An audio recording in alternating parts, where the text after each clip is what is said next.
Дали намалувањето на бројот на загинатите во сообраќајни несреќи може да се очекува откако во сила ќе стапи системот безбеден град? Камерите кои ќе ловат несовесни возачи се поставени, но недостасуваат потребните законски измени за возачите да можат да бидат казнети. Во студиото разговарам со мојот гостин Дејан Андоновиќ од Републичкиот совет за безбедност на сообраќајот на патиштата. Добар ден и добре дојдовте. Добар ден до вас. Како ќе го искоментиравте ова што го прочитав за безбеден град?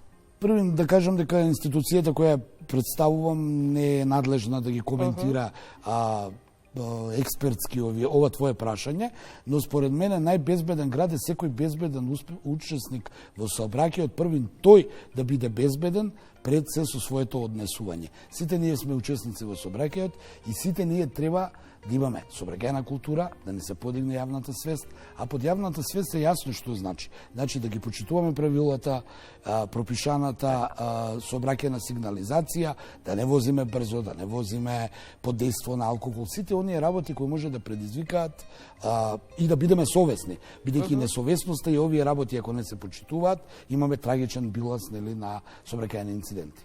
Искуството од земјите кои покажуваат најдобри резултати на полето на безбедноста во сообраќајот покажуваат дека покрај добрата сообраќајна инфраструктура, најдобри резултати во безбедноста на патниот сообраќај се постигнуваат преку соодветна комбинација од превентивни и репресивни мерки. Да, само репресивни мерки не водат никаде, а само превентивни исто така.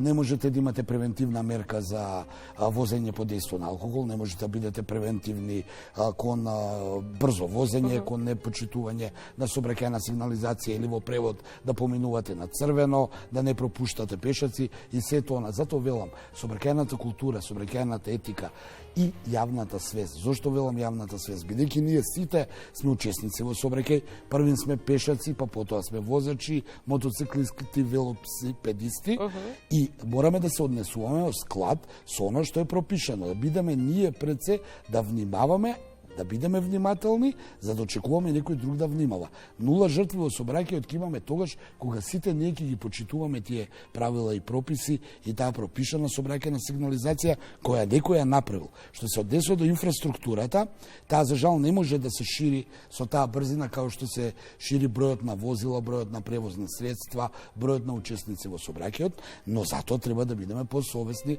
како учесници во сообраќај. Не му прави на некој нешто што не сакаш да ти го направат. Тоа е културата. Сега во сообраќајот се знае. Не може да поминеш на жолто, ќе поминеш на зелено. Не можеш да возиш над 50 км на час во град. Ќе возиш 50 км на час. Празни улици, полни улици, 50 км е пропишана брзина. Некој тоа го проценил дека е така.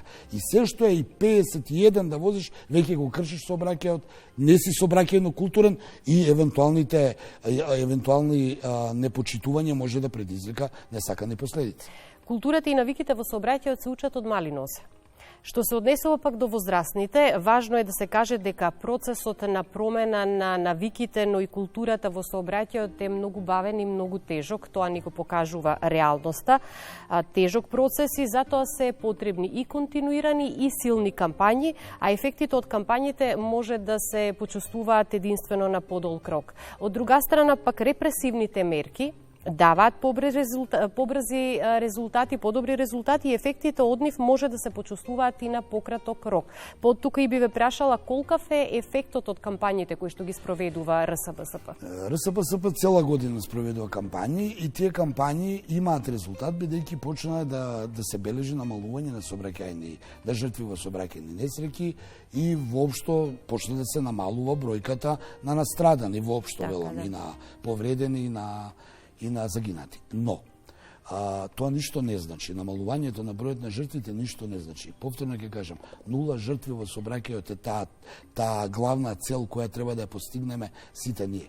Репресивните мерки делуваат кај луѓето кои се склони да прават да не ги почитуваат сообраќајните прописи или малце радикално да се однесуваат и да го казнат и да добие санкција се извинувам, тој ќе ја плати казната и може повторно да продолжи да го прави истото. Некои луѓе едноставно не им значи ништо ако ја платат. Не знам колку е таму казната во денарска противвредност.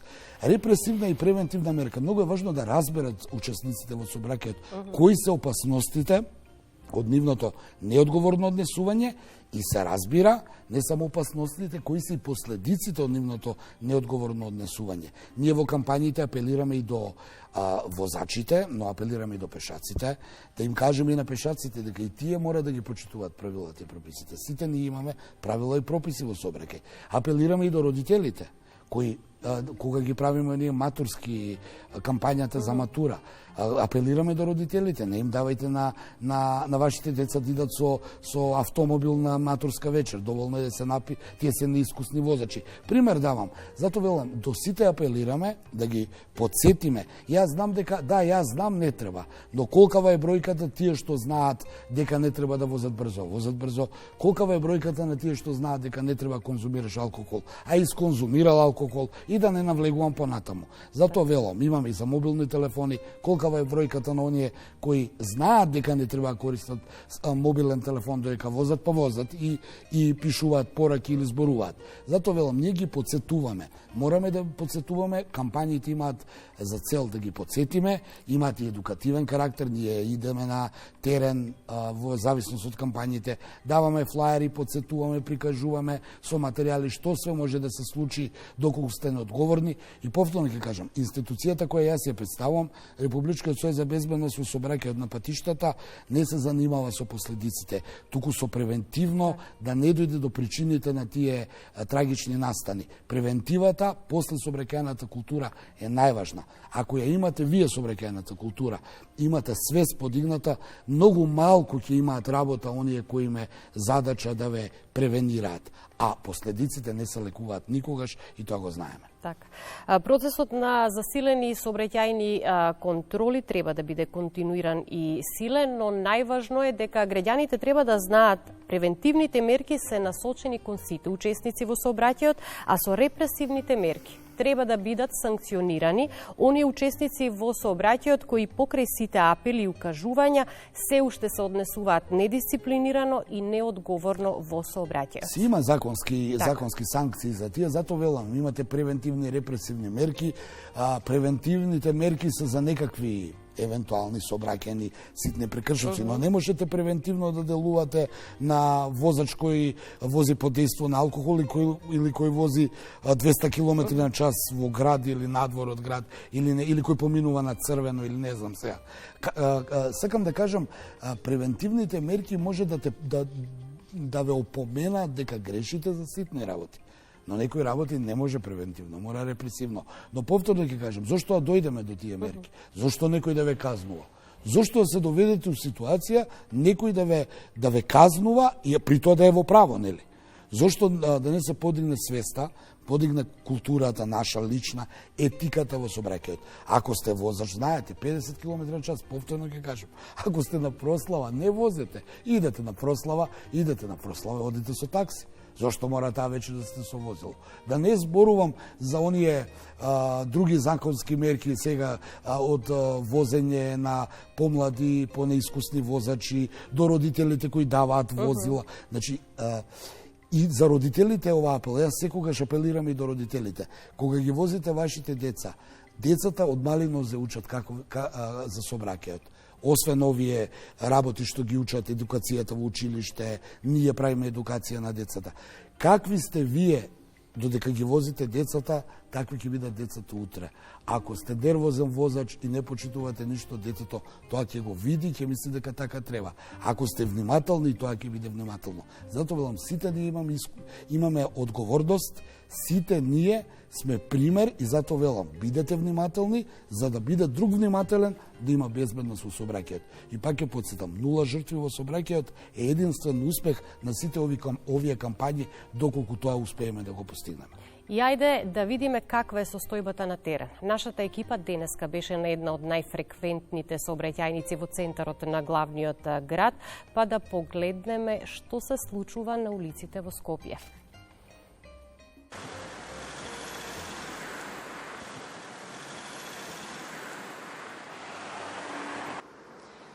Овде сме пред клиниката за хируршки болести во Скопје, во центарот на градот, и не случајно го одбравме ова место што се однесува до состојбата со безбедноста во сообраќајот и за возачите и за пешаците, бидејќи ова место многу често оние што се на зелениот пазар го користат за неправилно поминување на улицата, а и возачите возат малку со поголема брзина. Тука можете да ги забележите и велосипедистите, и оние што се на тротинети, и се разбира пешаците. Но останува правилото, почитувајте ги правилата во сообраќајот за сите да бидеме безбедни.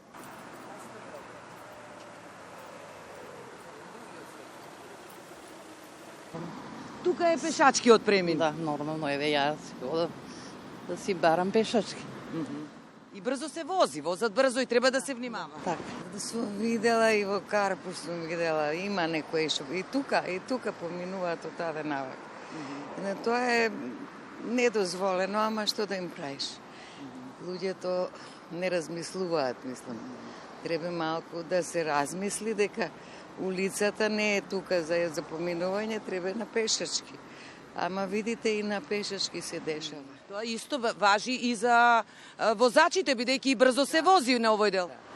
И тоа не е добро, ама што да правиме? Луѓето се, не знам како да кажам. Треба ли поголеми казни, треба ли... А тоа да, треба да се казнува. Имаше и казна кај поштата горе. Гледав двајца поминува и ги казнаше полицијата. Колку е казната, не знам.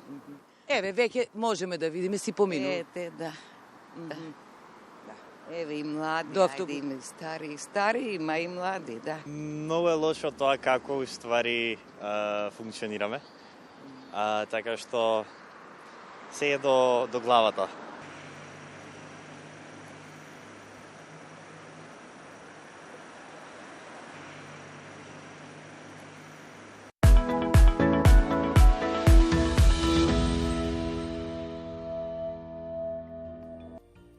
Ете, таква е состојбата на терен. Дејан, ќе искоментираме нешто на прилогот? Па, оно што го зборувам, пешаците се најмасовната и велат најнедисциплинираната категорија на учесници во сообраќај. Сите ние сме првин пешаци, па потоа се друго. Сега, што е таа култура и што е таа етика? Од една страна, ако сте пешак, мислите дека можете сегде да преминете и не дај Боже да дојде полицаец да ве казни. Ќе подигнете револуција. Од друга страна, ако сте учесник сега во сообраќај, ви пречи пешакот што поминал, зборувам за таа сообраќајна некултура. И му свирите, му викате, каде одиш? А вчера ти истиот си преминал улица. Давам само еден таков пример. Затоа велам, трга од нас. Не мораме бидеме културни. Ако пешачкиот премине на 10 метри подоле, отидете 10 метри подоле. Ако нема ни една кола на улицата. Еве видовме сега кај градска болница.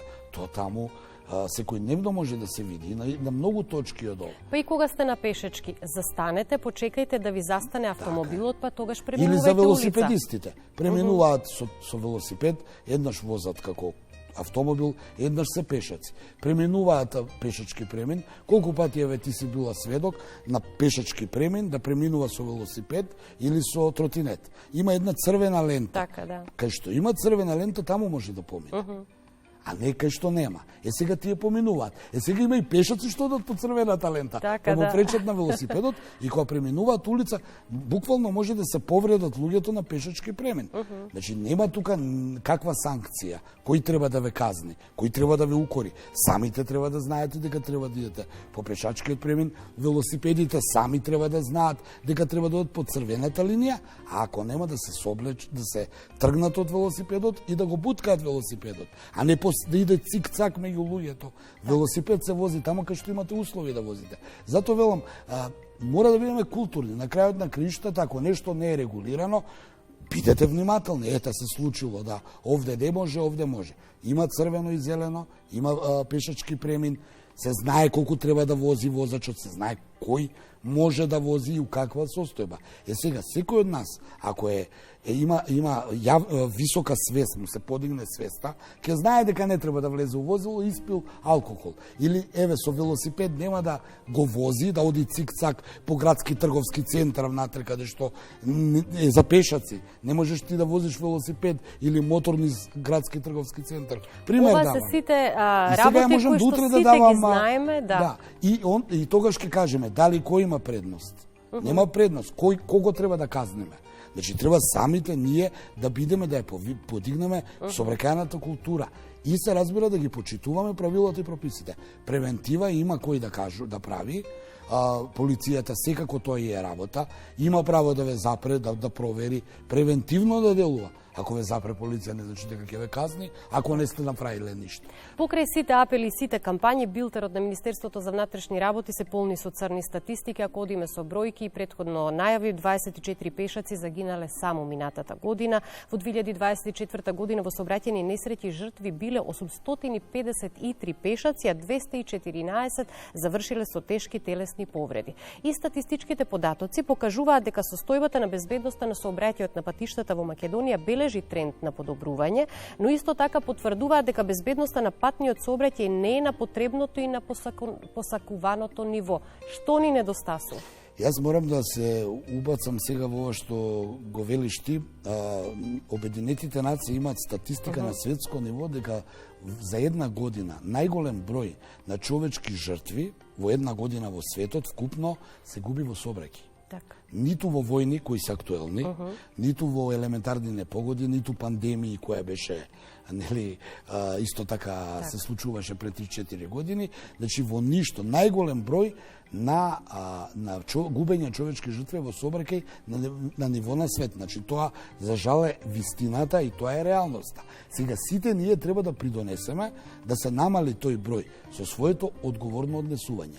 Ние од Републичкиот сојуз за безбедност во сообраќајот на патиштата се занимаваме со кампањи, се обидуваме да ги потсетиме луѓето, да ги означиме кампањите. Знаеме дека е празник, знаеме дека е поголема фреквенцијата на сообраќај, знаеме дека се ниски температури или високи температури, во зависност од календарот на активности, и апелираме. Има магла, немојте да тргате, има голом разица, немојте да тргате. Немојте да возите ако е на автопат 120, немојте да возите 200. Знаеме дека овие нови возила и 300 може да возат. Значи, меѓутоа дали условите на патот не го дозволуваат? Зато велам, зошто да возите толку брзо? Или зошто јас тоа ностоп го спомнувам за во град. Колку луѓе знаат и го почитуваат правилото 50 км на час. Па некој тоа го проценил дека 50 км на час запирниот праг е околу 11 метри, 60 км на час е веќе 38 метри запирен праг. Значи голема е разликата, зато некој го намал од 60 на 50. Зато велам, мораме сите ние да бидеме, да тргнеме од себе, ние сме учесници во сообраќај. Јас, вие, камерманот, сите. Ако сите се однесуваме во склад со прописите, но и со етиката, мораме да бидеме културни. Не може ако се запали зелено и тој не тргнал, кога овој во моментот му текнало, да свират. Или да гледаме возила од многу илјади евра кои се купени, а ја паркирал некаде од страна, го загрозува сообраќајот некаде да плати паркинг од 40 денари. Зарем треба да му го кажеме дека треба да го плати паркинг? Или појасите, еве ова, тоа не е кампања сега за појасите. Ставајте појас заштитен, е докажано дека спасува живот, спасува од несакани последици од повреди. Треба да носите појас. Ама јас знаеш на 10 метри од тука, само што влегов, не стави виза. Секогаш има некакво оправдување. Не треба да се грижите дали некој ќе ве казни. Вие самите треба да го имате тој заштитен појас или ремед или како веќе. Разговорот ќе го заокружиме повторно со статистика. На искуството ги прави тинејџерите најризична група за сообраќајни несреќи. Само во 2023 година Министерството за внатрешни работи казнило 3474 возачи почетници. Средно средношколците, знаеме, едва чекат да седнат во автомобил, кој што најчесто им е подарок од родителите, но непочитувањето на сообраќајните правила и на искуството на патот ги прави како возрастна група со најголем ризик од сообраќајни несреќи. И всушност истражувањата покажуваат дека ризикот од сообраќајни несреќи е поголем кај младите возачи на возраст меѓу 16 и 19 години, а клучна причина е, како што кажав, возачкото неискуство. Па јас ќе кажам прво, тоа е апел до родителите. Зошто му купувате на дете од 18 години прво автомобил? Купете му на 22 кога ќе има, ништо нема да загуби. Второ, какво возило му купувате, каков автомобил? Има пропишана кубикажа или силина на мотор, возачот почетник, колкава може да ја вози. Обично купуваат поскапи, да не купуваат два пати. И трето, се знае, до 11 часот може да вози, после 11 до 5 на Сабајле не може да вози. За како му давате возило? Значи, тоа е таа одговорност. Ако си го сакате детето, не му давајте автомобил. Не му купувајте автомобил. Ставите го под контрола. Не е важно, тој бил имал 19, имал 20, имал... Ако е млад возач почетник, значи 2 години треба да има возачка дозвола од датумот на упишувањето до истекувањето. Тој е помлад возач и тој не може да вози ниту после 23 вечерта, ниту пак некоја кубикажа силина на мотор. И да се дава на млади. Затоа ја спомнав матурата пред малку. Ние апелираме, кога ќе дојдат матурските вечери, апелираме до родителите, таа некоја традиција која се вметна западна кај нас, да им давате возила на деца да јадат на матурска вечер, да ја земат партнерката или Тука е најголем ризикот, да. Зошто му ја давате? Нека оди со такси. Зошто да ризикувате? Немате потреба. Че оставете го е природен тек на работите 2 години, 3 години, земете некакво искуство у возење, но и да ви се подигне, повторно ќе кажам, морам да ја подсетам, сообраќајната култура и свеста, јавната свест дека со вашата неодговорност сте одговорни за туѓа трагедија. Денеска ние го упативме нашиот апел. Ви благодарам многу за гостувањето и се надевам дека сите овие апели и се што правите преку кампањите ќе допре до свеста на граѓаните за поголема сообраќајна култура и пред се безбедност во сообраќајот. Па тука играте улога и вие медиумите и ви благодарам што имаме подршка од македонската телевизија, даваат подршка, се разбира, и другите медиуми, и заедно можеме ова да го избуткаме, да допреме до граѓаните. Мислам дека допревме. Изминатите години бележиме тренд на зголемување на таа јавна свест, но културата не е таква каква што е сообраќајна, така каква не е културата, таква не е и сообраќајната. Се надевам дека новите генерации ќе разберат пораката која кажуваме. Ви благодарам многу за гостувањето.